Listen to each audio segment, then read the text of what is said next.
So we continue on talking about the Platform Sutra, and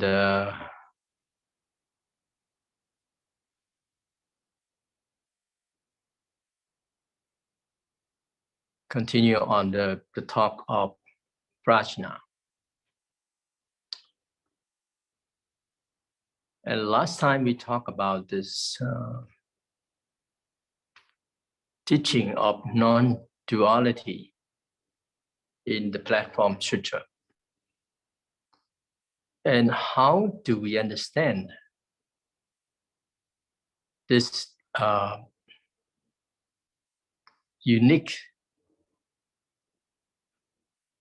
teaching of this non-duality? Now, the method of Chan school, it's samatha and vipassana simultaneously. And it is to say, samadhi and contemplation are simultaneously. They are two equal things. And in the Sutra of Vimalakirti, it also advocates this teaching of non-duality. You could say that the Chan school is to actualize this teaching of non-duality. In the Platform Sutra, not only that it talks about samadhi is a wisdom, and wisdom is samadhi. But it also said that not to think of good, not to think of evil. And it also mentioned about the so-called, last week that we talked about this 36 pairs of the so-called objectives and subjectives. So these 36 pairs of the so-called right and wrong virtues and evil, they are in pairs, but actually they are intermingled. Therefore, after the sixth patriarch continue on with the other patriarch, then many of them taught about this right here at this moment, and that's it. That it is. So this is to say, either is ordinary people or saints. Either it is defilement or purity. It is big, it is large or small. It's further away or close by. All this idea of discrimination, all of these we put down. Just let them go. Don't give rise to any discrimination, then one will be able to see the self-nature that is the same as the sentient beings and the Buddha. So just like the platform sister said that good friends, ordinary people are Buddhas, and the afflictions are Bodhi. Now continue on talking about this, it says that with a preceding moment of deluded thought, one was an ordinary person, but with a succeeding moment of enlightened thought, one is a Buddha. To be attached to one's sensory realms in the preceding moment of thought is affliction. But to transcend the realms in a succeeding moment of thought is Bodhi. Therefore, to say that in this passage or in this paragraph is quite clear and easy to understand. And you can say that this paragraph here is very important for the teaching of Chan. And this is the concept of the Chan school. We also heard about life and death is nirvana. Vexation is Bodhi. Ordinary people is Buddha. And with all these, it just shows that what exactly is this teaching of Chan school. So could we say in a reverse, say like Buddha is ordinary people, Bodhi is vexation, enlightened is unenlightened.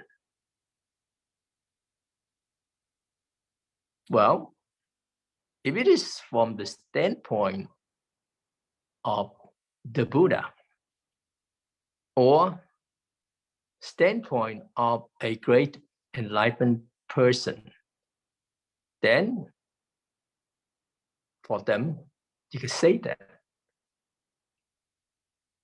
ordinary people is Buddha.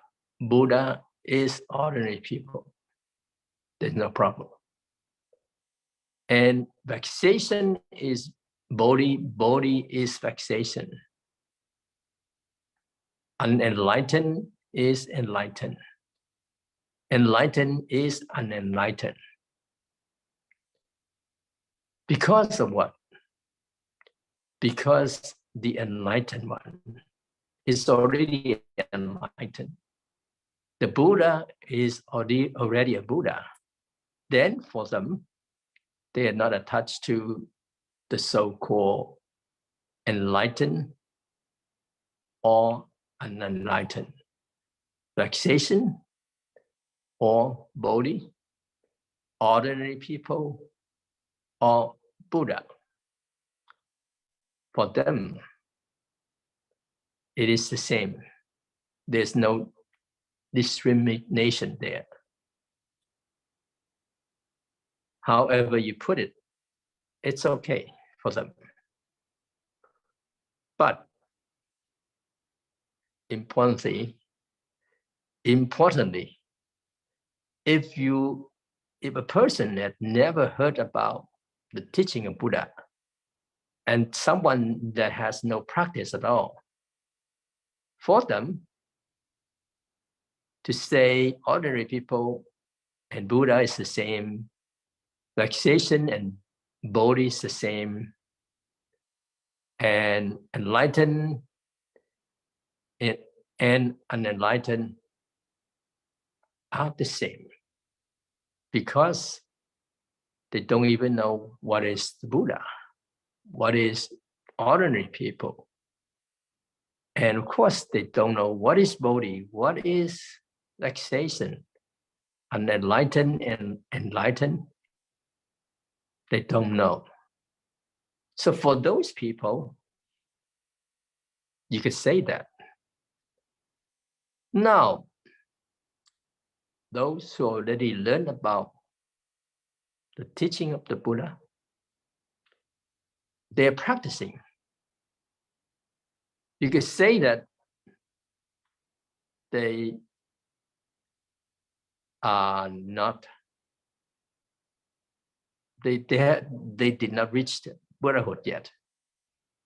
And of course, they are not enlightened yet. For these people, then ordinary people is ordinary people. Buddha is Buddha. Vexation is vexation. Bodhi is Bodhi. Unenlightened is unenlightened. Enlightened is enlightened.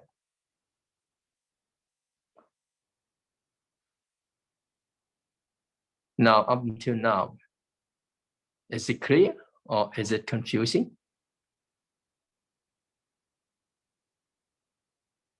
Well, maybe it's not easy to really clear up or clear about these things, because there are many people, they did not practice yet. Of course, they didn't get enlightened yet. So when they read the Platform Sutra, it says that ordinary people is the Buddha. So what they see is that they take the Buddha as an ordinary people. Vexation is Bodhi. And they see Bodhi as vexations. Unenlightened is enlightened. And of course, enlightened is unenlightened. They themselves is in the midst of this lost world, and they think that they are already enlightened. They are full of vexations, but they think that they already enlightened to the Bodhi. And they are actually ordinary people, but they are the same.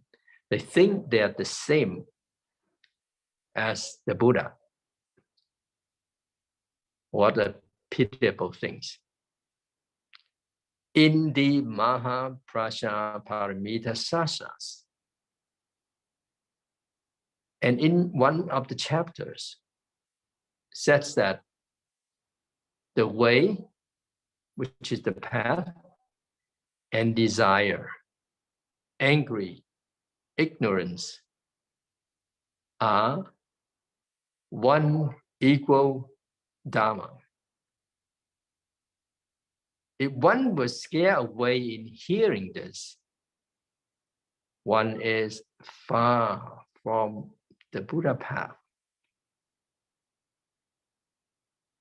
Now, this is what it says in the Shastras of Mahaprajnaparamita Shastras. That's what it said. So, for ordinary people, the right path or the way is different with the so-called desire, angry, and ignorance. But how come in this Sutra that it says that they're equal? Why? And why, for some people, when they hear this, they feel frightened by it, and they are far away from the Buddha path?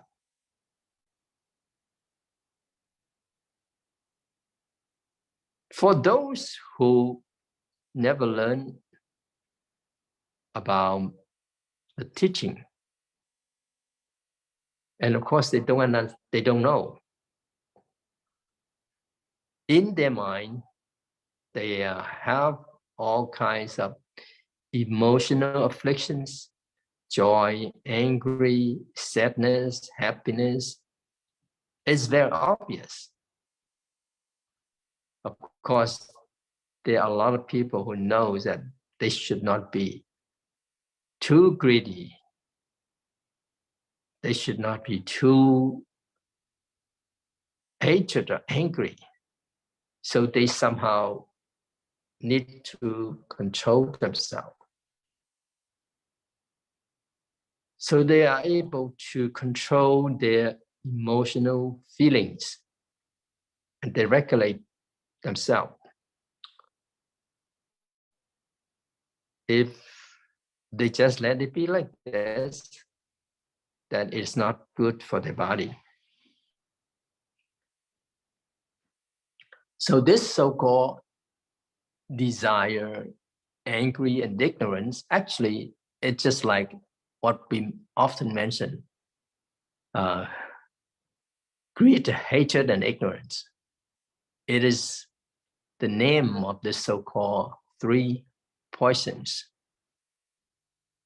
And they are very strong power. It's very, very powerful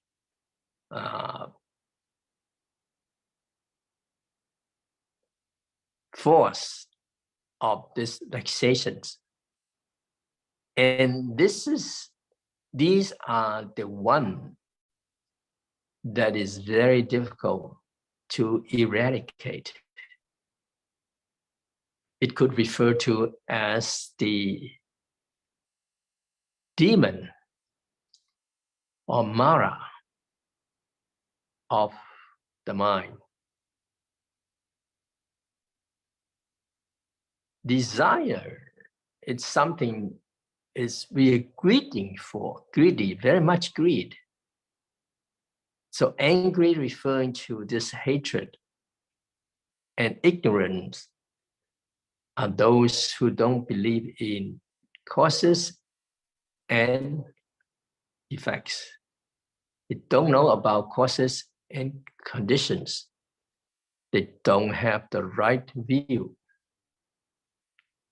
And the path or the way is to keep precept, to practice concentration, and to acquire wisdom. These are methods. So for the one who practice the way, usually they will practice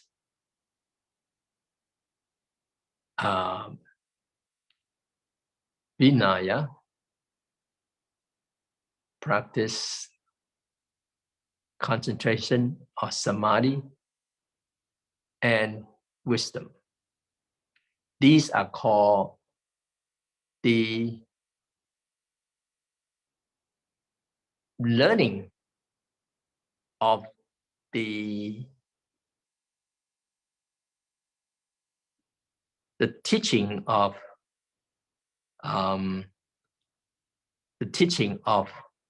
without outflow. So that these are to deal with this angry, this desire, and this ignorance. So for ordinary people, the path and the non-path, they are opposite. Just like wisdom and vexations are opposing each other. They are two different things. But for those who are already enlightened, for Buddhas and great Bodhisattvas, then desire,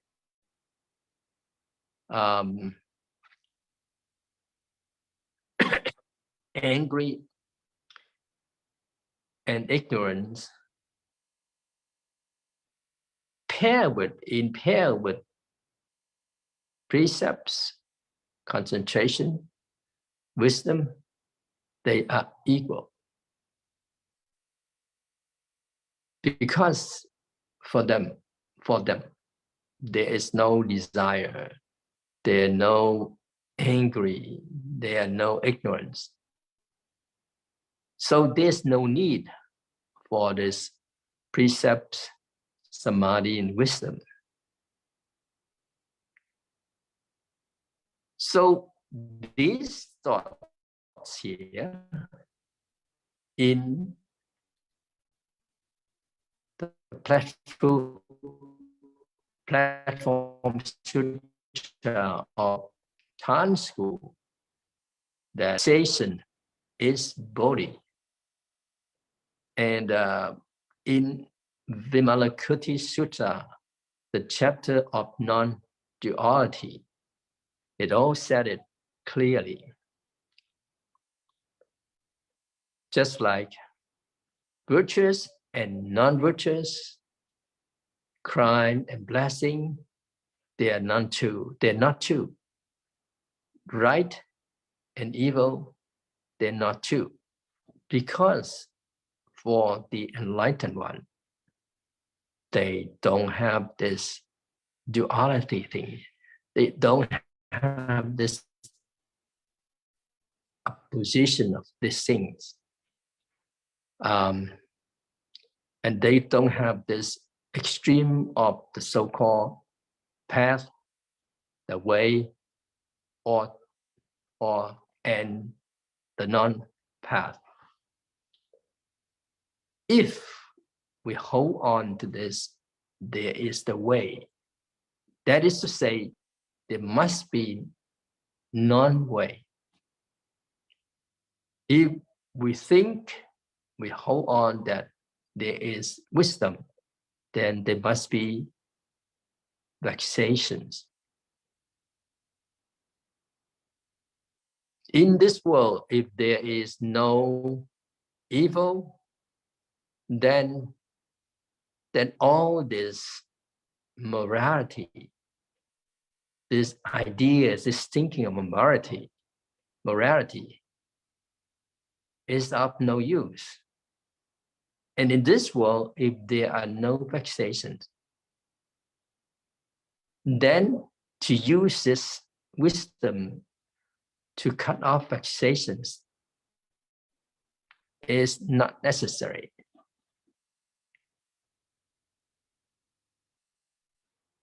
So the Buddha way or the Buddha path is equality, is liberation. There is no opposition. All this feeling, this experience, it is just a great. They don't have this. And therefore, it itself is a great freedom.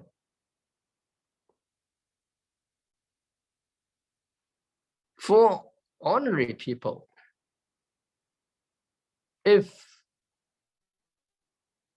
there's something unhappy that happens, it is very difficult for them to see them as ordinary thing. Very difficult. But for the practice itself, we need to practice to use this attitude to deal with our everyday life. Although it is not so easy, but it is necessary to do so. So the so-called ordinary mind is the mind of equality. And not only that vexation and wisdom is equal,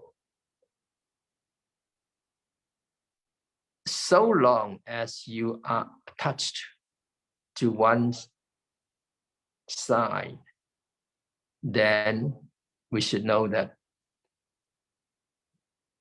they're non-duality. They're not non-duality. And we should know that we should not have this attitude of opposition. If so, then we are practicing this non-duality. And now continue on with the teaching in the Platform Sutra, the chapter of prajna. Good friends. Now this is the translation first. Maha prajna paramita is the most honored, the supreme, the primary. It is without abiding, quote, in the future, without passing, quote, in the past, and without going, quote, to the future. It is from this that all the Buddhas of the three periods of time emerge. One should use this great wisdom to destroy the defilement of the afflictions of the five skandhas. Those who cultivate in this fashion will definitely accomplish the enlightenment of Buddhahood, transforming the three poisons into morality, concentration, and wisdom. So in here, the six patriarchs says that all our good friends, I have to praise the great wisdom of this prajna paramita. And it is the most supreme, the primary of the great teaching of the Buddha. Why? Because this profound prajna has lived far away from the illusory discrimination. Absolutely, it is not abiding to any Dharma. And we need to know that prajna has never come and never go. So the practitioners should respect prajna, because all the Buddhas from the past, present, and future, they are all coming from this Maha Prajna Paramita.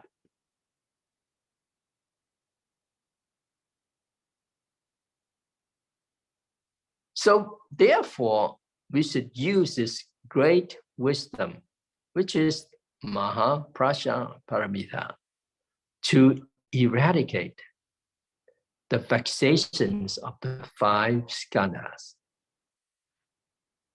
If so, then one will be able to reach Buddhahood. And prajna could dissolve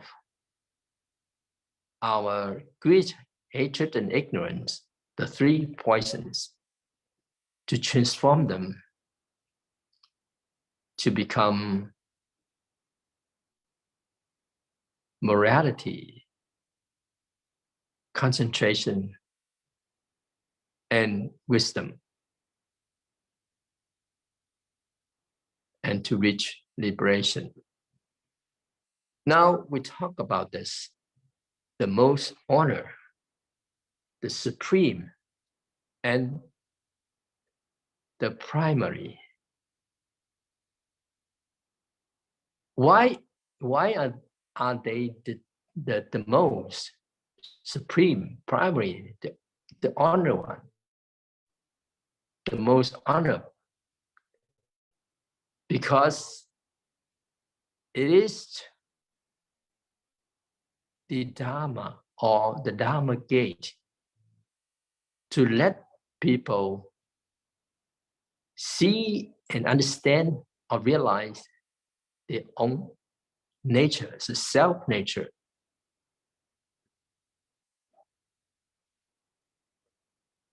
In the Shastras of Mahaprajna,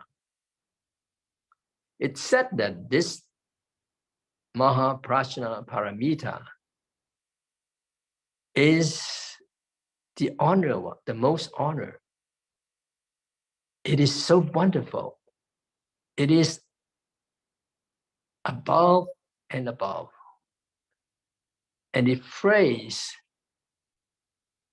Prajna Paramita. And it goes beyond any of this worldly as well as out of worldly Dharma. Therefore, the practitioner of the Buddha path should pay the utmost respect to Prajna Paramita, or put it short, Prajna. Because Prajna is the mother of all Buddhas. If we don't respect Prajna, that means we don't respect Buddha.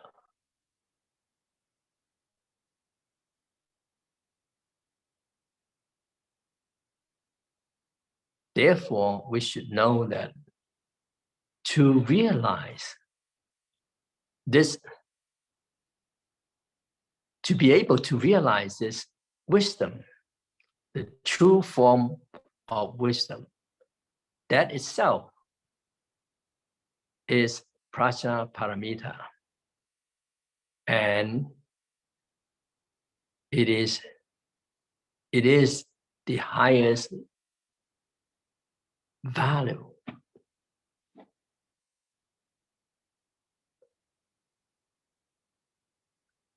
So we may ask, where is this vow that to deliver all sentient beings?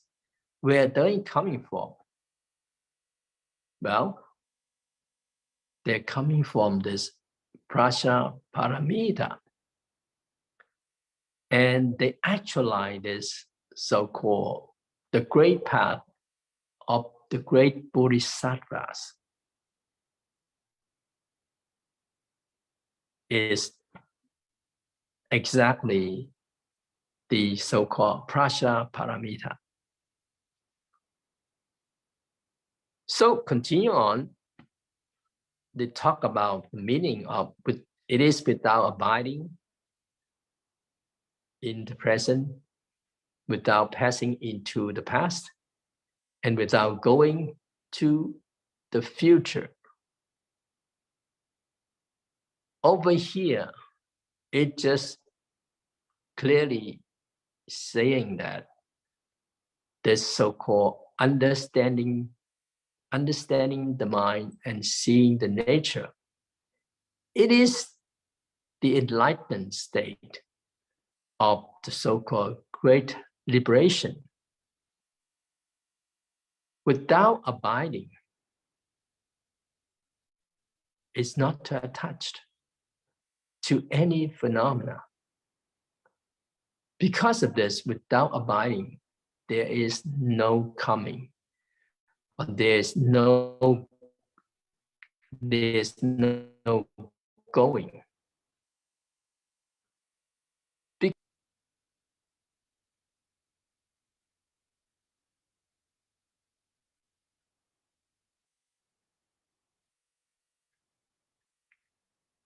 So with this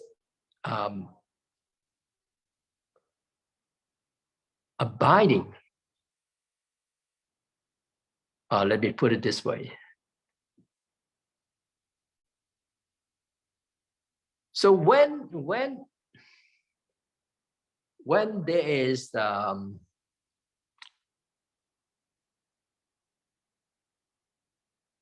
when we talk about this no coming, then there's no going. And it is likened to the Diamond Sutra that says, the Tathagata has no coming or going.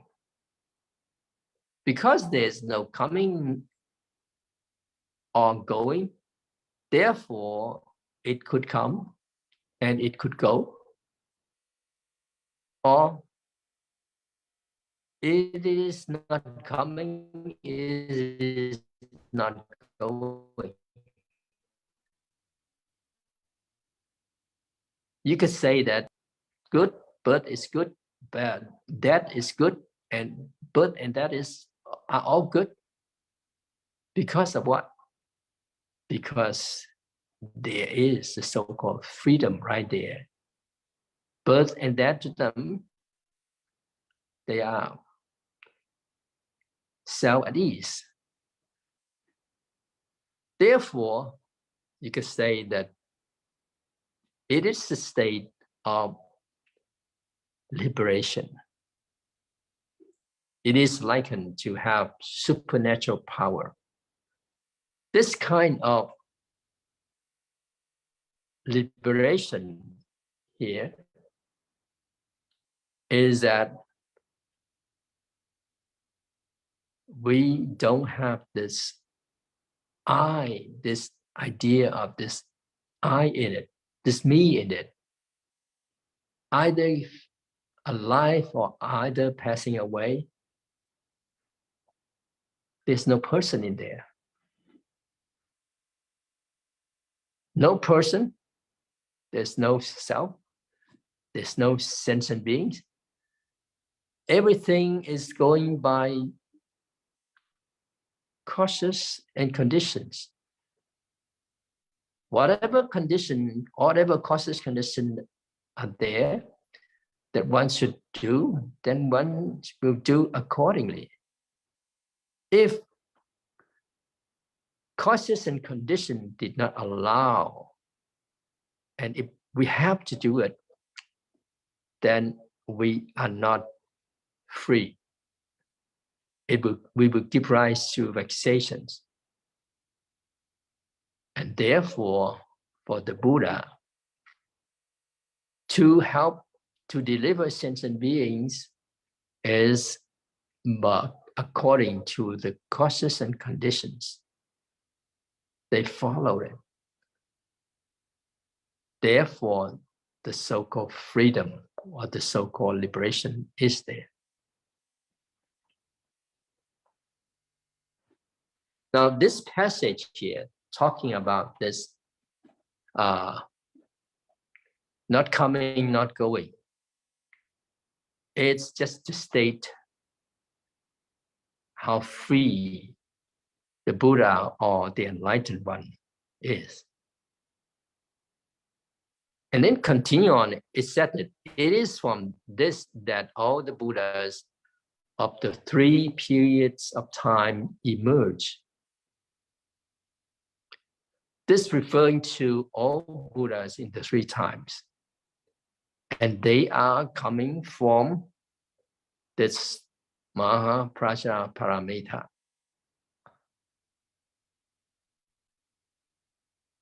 If and this is to use this Mahaprajnaparamita, the great wisdom of this Mahaprajnaparamita, to eradicate the vexations, the so-called wearisome defilements, vexations. Then one will be able to reach Buddhahood. So, in the Sutra of the Buddha, it said that Manjusri Bodhisattva, the great Bodhisattva Manjusri, is the mother or is the teacher of all the Buddhas in the 3 periods of times. Well, Manjusri Bodhisattva represent the great wisdoms. And all the Buddha who reached Buddhahood because of the great wisdom. Therefore, it is said that Manjusri Bodhisattva is the teachers of all the Buddhas of the 3 periods of time.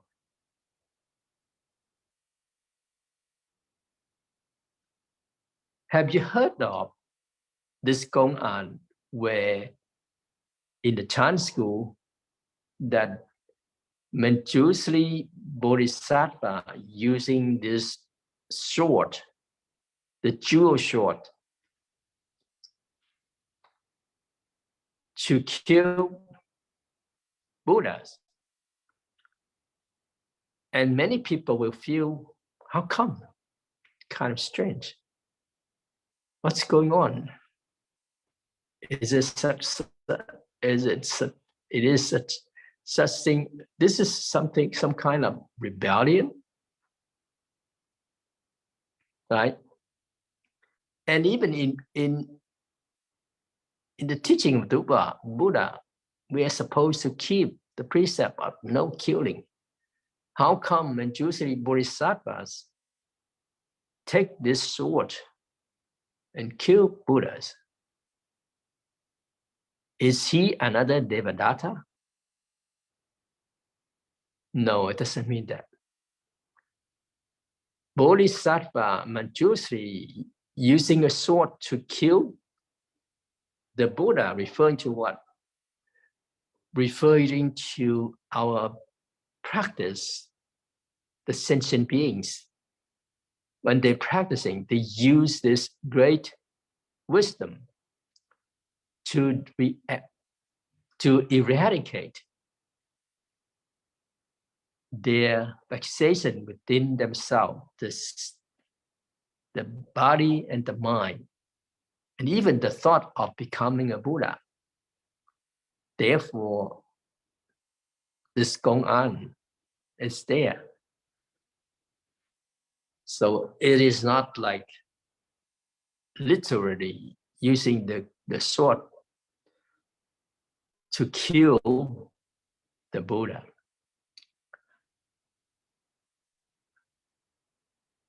Okay.